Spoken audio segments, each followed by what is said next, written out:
Assalamualaikum warahmatullahi wabarakatuh. Saya Rita Kurniawati dengan NIM 401190306 dari kelas Ekonomi Syariah J. Di sini saya akan menjelaskan mengenai hasil resum saya dari mata kuliah Perekonomian Internasional. Yang pertama, saya akan menjelaskan pengertian perdagangan internasional. Perdagangan internasional adalah kegiatan transaksi dagang antara suatu negara dengan negara lain, baik mengenai barang maupun jasa, dan dilakukan melewati batas suatu negara. Yang kedua itu manfaat perdagangan internasional, meningkatkan cadangan valuta asing atau devisa suatu negara, dapat memenuhi kebutuhan antara akan barang-barang dan jasa yang tidak dapat diproduksi di dalam negeri. Yang selanjutnya menjalin kerjasama dan persahabatan antar negara, memperluas lapangan pekerjaan, serta mendorong semangat berprestasi dalam dan bersaing, menjaga stabilitas harga, menciptakan efisiensi dan spesialisasi, dan menumbuhkan output di dalam negeri dan meningkatkan pendapatan nasional. Faktor pendorong dan faktor penghambat perdagangan internasional. Faktor pendorong perdagangan internasional yaitu yang pertama perbedaan sumber daya alam, yang kedua adanya perbedaan selera, yang ketiga tidak semua negara dapat memproduksi barang sendiri, yang keempat adanya spesifikasi perbedaan iklim dan perbedaan dalam bidang ilmu pengetahuan dan teknologi. Faktor penghambat adanya perdagangan internasional yaitu tidak amannya suatu negara, pembayaran antar negara yang sulit, tidak stabil kurs mata uang asing, kebijakan perekonomian internasional yang dilakukan oleh pemerintah, dan adanya sumber daya yang rendah. Teori perdagangan internasional. Yang pertama yaitu teori merkantilisme, yaitu satu-satunya cara bagi negara untuk menjadi kaya dan kuat adalah dengan melakukan sebanyak-banyaknya mungkin ekspor dan melakukan sedikit mungkin import. Yang kedua yaitu melakukan teori keunggulan mutlak. Negara melakukan perdagangan internasional dengan negara lain. Jika negara tersebut memiliki keunggulan mutlak, maka negara tersebut akan melakukan ekspor dan mengimpor barang-barang yang tidak memiliki keunggulan mutlak. Yang ketiga itu teori komparatif. Suatu negara dikatakan memiliki keunggulan komparatif karena dapat memproduksi barang dengan biaya yang relatif murah dibandingkan dengan negara lainnya. Kebijakan perdagangan internasional dan tujuan kebijakan perdagangan internasional. Yang pertama yaitu kebijakan perdagangan internasional, kuota, subsidi, premi, larangan impor, dumping, diskriminasi harga, dan larangan ekspor. Tujuan perdagangan internasional yang pertama yaitu mengendalikan ekspor dan impor, meningkatkan pertumbuhan perekonomian, dan menyehatkan neraca pembayaran. Teori modern dalam perdagangan internasional. Teori proporsi. Teori ini sering disebut teori faktor produksi karena teori ini lebih menekankan keterkaitan proporsi faktor-faktor produksi antar negara dan perbedaan proporsi penggunaannya dalam memproduksi barang. Yang kedua yaitu teori kesamaan harga faktor produksi. Menurut Hexer, menetapkan bahwa perdagangan internasional menggunakan faktor reward dan lengkap.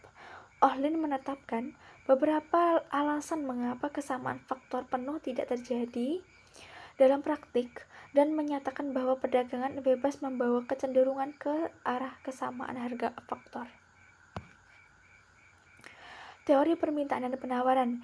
Dalam perspektif permintaan agregat terdapat dua komponen yang berhubungan dengan perdagangan internasional, dan yaitu barang dan jasa. Antara ekonomi antar negara itu antara ekspor barang dan jasa. Prinsip perdagangan antar dua negara timbul karena adanya perbedaan di dalam permintaan dan penawaran. Permintaan ini misalnya karena perbedaan pendapat dan selera, sedangkan perbedaan penawaran misal dikarenakan perbedaan di dalam jumlah dan kualitas faktor-faktor produksi, tingkat teknologi, dan eksternalisasi. Kurva kemungkinan produksi, kurva Indivier dan Overcurve. Kurva kemungkinan produksi menunjukkan titik efisiensi produksi. Efisiensi itu penting karena kita menghadapi sumber daya yang terbatas sehingga dapat memaksimalkan sumber-sumber daya tersebut. Yang kedua itu kurva Indivier adalah kurva yang menghubungkan titik kombinasi dari konsumsi atau pembelian barang-barang yang menghasilkan tingkat kepuasan yang sama. Yang ketiga yaitu teori over curve adalah kurva yang menunjukkan kesediaan suatu negara untuk menawarkan atau menukarkan suatu barang dengan barang yang lainnya pada berbagai kemungkinan harga. Teori-teori perdagangan internasional yang pertama itu kurva batas ketika biaya produksi meningkat. Kurva tetap tidak bergantung pada output. Kurva total bergerak naik ketika kuantitas output naik. Ketika produksi sama dengan 0, maka nilainya juga sama dengan 0. Sebaliknya, ketika tidak berubah, berbentuk horizontal, garis horizontal. Ketika produksi sama dengan 0, kurva biaya total akan meningkat ketika dengan kurva variabel total. Total sama dengan total biaya variabel ditambah dengan total biaya tetap, karena biaya tetap tidak berubah dan kurva biaya total akan mengikuti kurva biaya variabel rata-rata. Tingkat transformasi marginal dan kurva indiferen masyarakat. Adanya nilai absolut kemiringan pada suatu titik. Kemiringan dari titik tersebut menunjukkan jumlah unit barang yang harus dihilangkan untuk mendapatkan suatu unit tambahan barang. Yaitu yang kedua, kurva indiferen adalah serangkaian titik-titik di mana setiap titik menggambarkan kombinasi barang X dan Y yang semuanya menghasilkan total yang sama. Budget line atau kurva kepuasan menggambarkan keinginan konsumen untuk memperoleh barang-barang dan kepuasan akan dinikmatinya dari konsumsi barang-barang tersebut. Dalam gambaran itu, membeli ditunjukkan sampai di mana kemampuan konsumen untuk membeli berbagai gabungan barang-barang tersebut. Dan selanjutnya yaitu tingkat kepuasan maksimal. Dengan diketahui citra rasa konsumen yang ditunjukkan oleh kurva kepuasan yang sama dan berbagai gabungan barang yang mungkin dibeli yang ditunjukkan oleh garis anggaran pengeluaran, dapatlah sekarang ditunjukkan keadaan di mana konsumen akan mencapai kepuasan yang maksimum.